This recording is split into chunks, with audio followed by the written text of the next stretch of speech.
Hey, what's good with it, folks? What it do, what it do, what it do? Hey, if this is your first time here, welcome to Trailz. I'm your boy AG of the BHB. To all the rest of y'all, man, I appreciate y'all coming back to see me.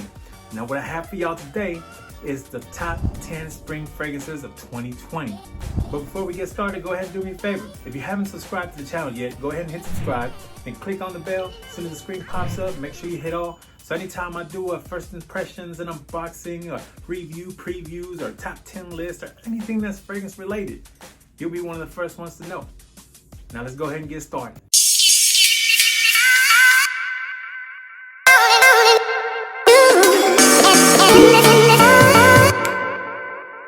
Guess who's back? It's not Beanie Siegel J-Ho. It's AG. I just thought you should know. Nah, just messing around, guys. I'm just having a good time. Why am I in a good mood? Well, because winter's over. The truth be told, man, we don't get cold days like a lot of y'all up north. I mean, we have a winter, just like everybody else. But down here in Texas, we really don't get that many like super cold days. Not the type of cold days that y'all get anyways. So I don't get as many chances as y'all guys do to bust out all the winter fragrances. But spring, on the other hand, now we talking. As the weather starts to heat up and we still having some cool weather, that's when I can start busting out my spring fragrances. So let's go ahead and get into this top 10s list. But before we get started, I do have a few honorable mentions. And my first honorable mention is gonna be Dolce & Gabbana's The One Gray. Now this one right here, pretty much anytime you get a fragrance that comes out with a flanker and it doesn't smell similar to the original, it normally gets a lot of hate. Like, nobody wants it to be exactly alike, right? But they want to be able to get that very noticeable similarity to the original. Because while this one does have that cardamom, the tobacco, and the grapefruit, what's missing that all the other flankers have is that amber type note that a lot of people tend to associate with Dolce & Gabbana's The One. But I enjoy this scent right here. To me, that grapefruit, that vetiver that's in here, man, makes it good for spring. And then when it starts to die down, in my opinion, I do get the One DNA on here. So it's not the best one in the line, but it's still good enough for spring. This one, I definitely enjoy. Now, my next honorable mention is English Laundry's London. Now, this one right here, man, I really enjoy this one right here. I love the opening scent to this one, man. This is freaking awesome. This one here is inspired by Aventus Creed. Now, yes, there are a lot of clones out there on the market, but out of all the ones that I've put my nose on, this one here has the best opening blast out of all of them. Or at least in my opinion, because I really love that fruity blast that's in this one. You get pineapple, apple, bergamot, blackberry. I mean, this one right here is just awesome, guys. The only reason that this one did not make my top 10 list is because of the fact that its performance is not that great to me. Like, I only get about a good 4 or 5 hours of this one, and honestly, it only projects for maybe about an hour, if that. After that, it starts to sit a lot closer to the skin. Now, if you don't mind having to respray every time that this thing dies down, then I would definitely recommend this one, because it's not like it's an expensive one. You can easily pick this one up at Marshall's, TJ Maxx for about $15. I would not recommend buying this one online, because this one online, even at discount, is gonna run you around $50. And to me, because of the performance on my skin, it's not worth that price. So that's why this one's an honorable mention.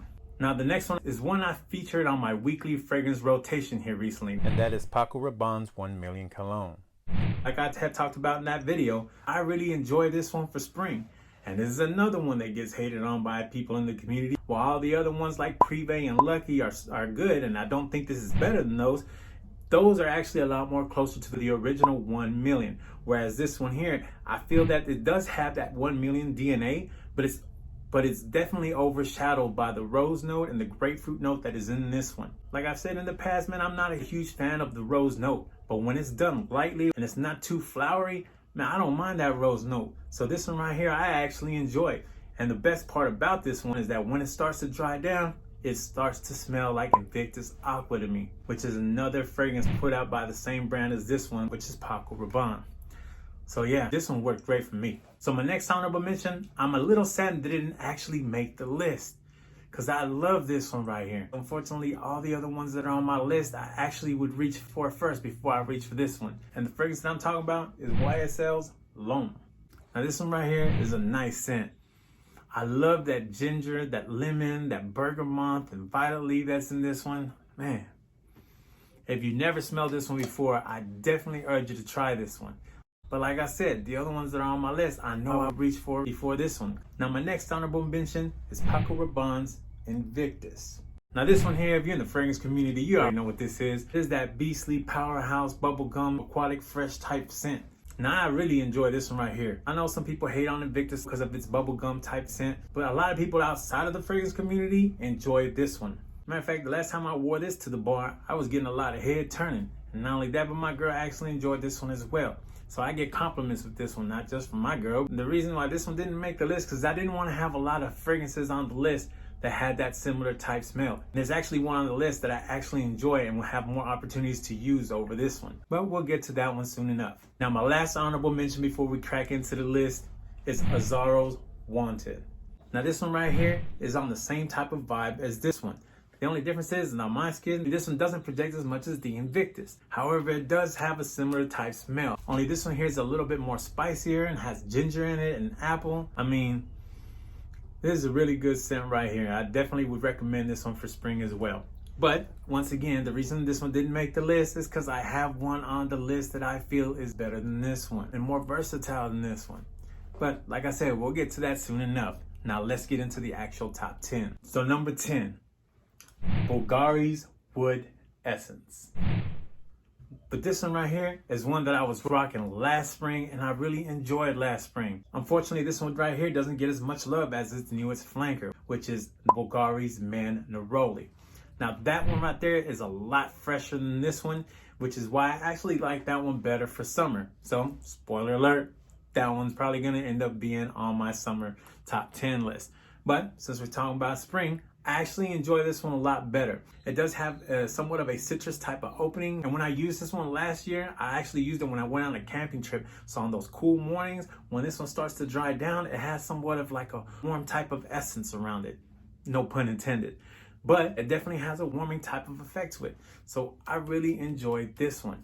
I would say if you haven't smelled this one before, go ahead and put your nose on it and see what you guys think. Because the only reason I actually ever even got this one is because my girls actually got to smelling this one and she loved this one. I was like, you know what, let me try it then. And I put my nose to it and I fell in love with it right away. And this one actually lasts quite a bit on me. I get about a good 9 to 10 hours and projection, and I get about a little bit more than an elbow's length. So this one here is not a beastly projector, but that's fine with me because I actually get to rock this one to work without offending anybody. So my number 10 spot, Bulgari's Man Wood Essence. So my number 9 spot, Armani Code Colonia by Giorgio Armani. So this one right here is like Giorgio Armani's take on the blue fragrance craze for Armani Code Colonia. Now what's funny about this one is when this one first came out, people used to actually hate on this one because of the fact that it went for that mass appealing type of scent that all the other blue fragrances that come out actually have. So if you haven't tried this one and you're actually one of the people that actually like those blue fragrances and you enjoyed Armani Code, try this one right here. I promise you will not disappoint. Now the next one on my list is another mass appealing fragrance. Yes, I know. I tend to like mass appealing type fragrances too. On my number 8 spot, I got Coach, the original. Now this one here has a fruity and citrusy type opening with that pear, that bergamot, and then it has that ambergris that a lot of blue fragrances seem to share. You either get ambergris, amberwood, or ambroxan. This one here is ambergris. A lot of people say this is like a fruitier take of that Sauvage type of DNA, and I can definitely see that. I get a lot of compliments when I wear this one. So that was my number 8 spot, Coach. Now my number 7 spot, I have one that if you were to follow me on Instagram for quite a while, you would know that this one was bound to make my list.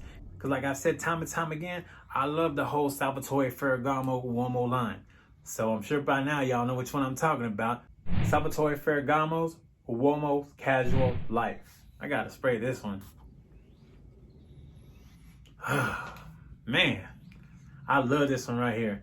Now this one here, just like the original Salvatore Ferragamo Uomo, it has that tiramisu type of scent. So since this is a fresher take on that one, it still has the tiramisu, but it's freshened up by that lemon, that violet leaf, that ambroxan.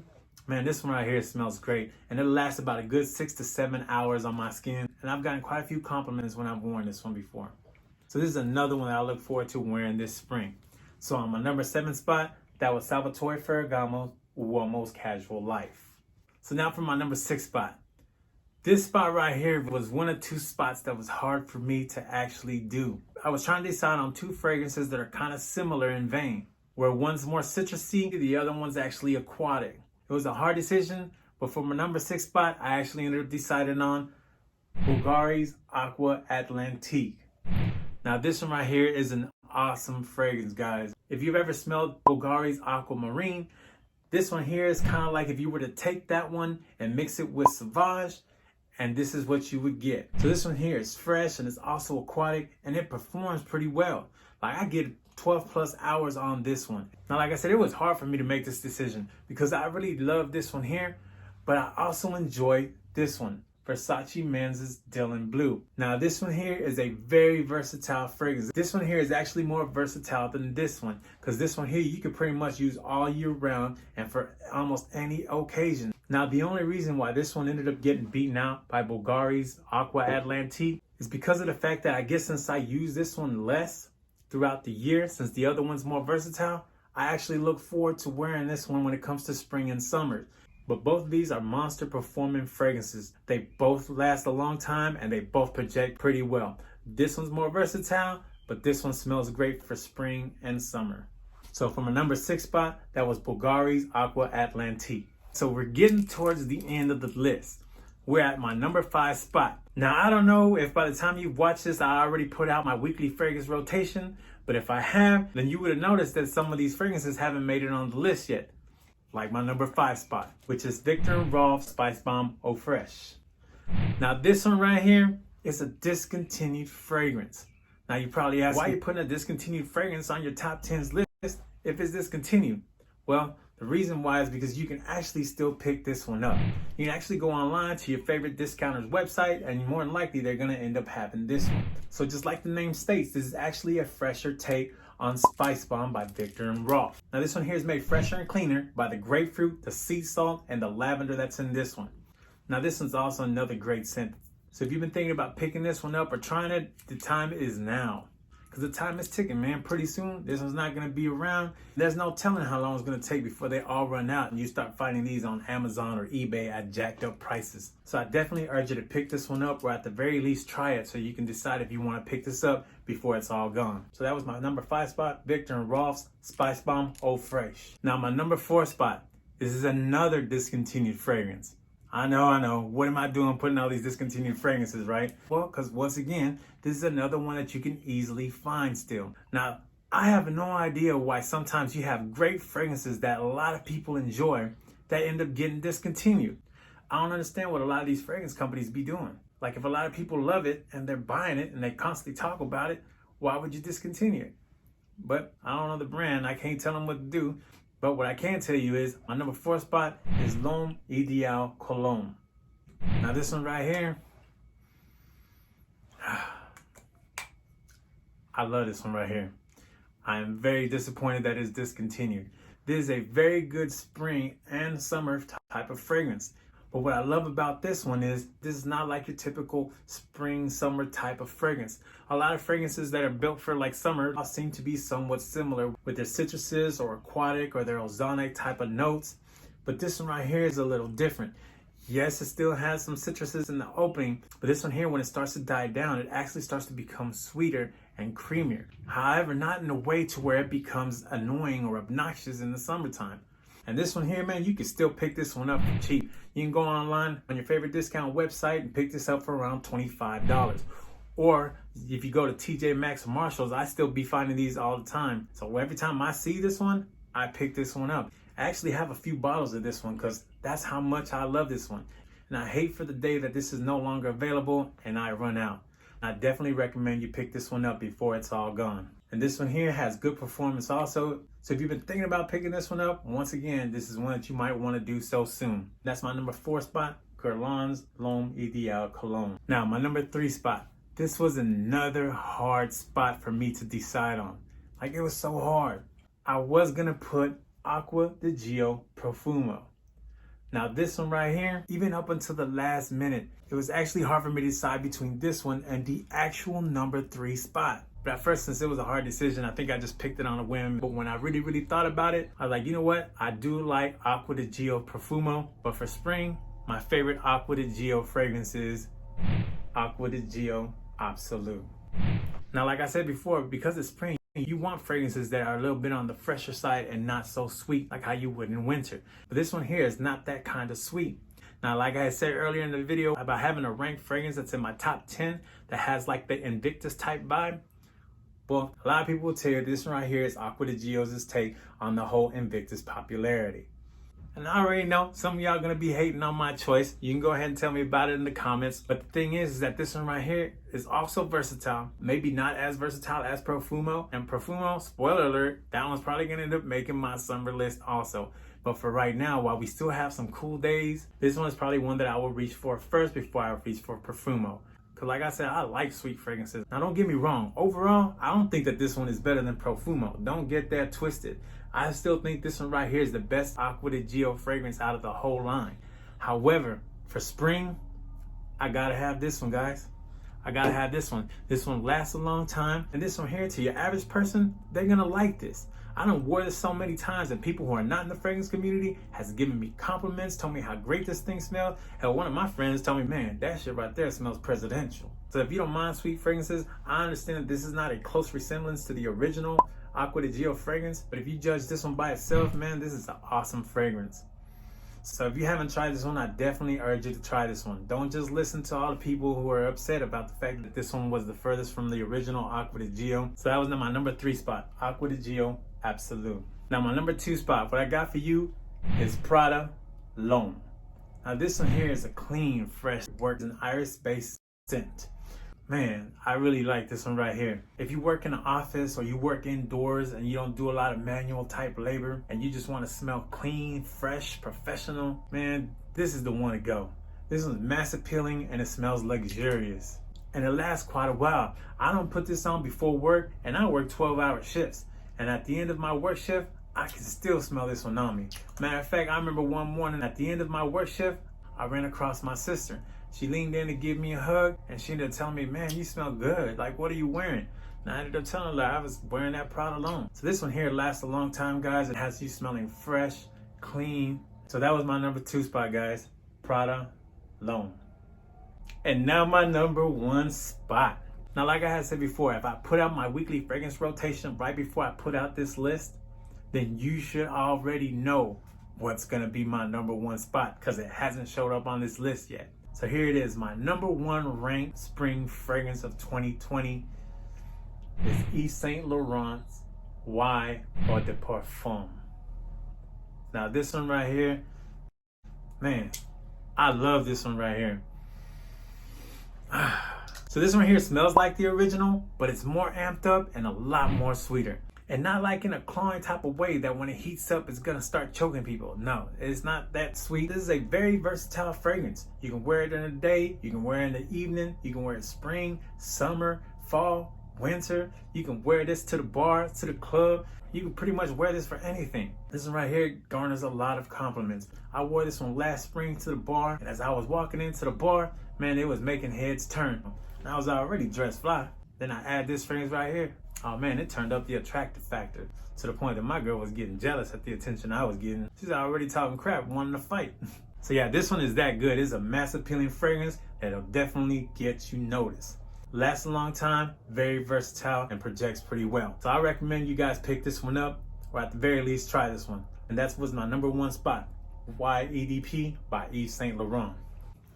Well, that does it, folks. That was my top 10 spring fragrances of 2020. So if there was anything you disagreed on, let me know in the comments. Or is there anything else you would have put on this list instead? Let me know that too. I'm really interested to know what you guys like. I know my top 10 list isn't what everybody else would have picked. I'm curious to see what designer fragrances y'all would have put in y'all's top 10 list. Also at that, I do have niche fragrances, guys, but truth be told, I don't have bottles of any of those. If y'all would still like for me to do a niche version of my top 10 spring fragrances, even though I don't have full bottles to demonstrate and only have travel sprays of all of those, then let me know in the comments, man. I'll be glad to do that for you if that's what y'all want to see. But anyways, if you enjoyed this video, man, or you found it informative in any ways, go ahead and hit the like button. Matter of fact, go ahead and subscribe and click on the bell. So when the screen comes up, you can go ahead and hit all. And like I said before, anytime that I do a preview, reviews, first impressions, top 10s list, or anything that's fragrance related, you're going to be one of the first ones to know. Now, I appreciate y'all spending y'all's time with me. I'll see y'all on the next one.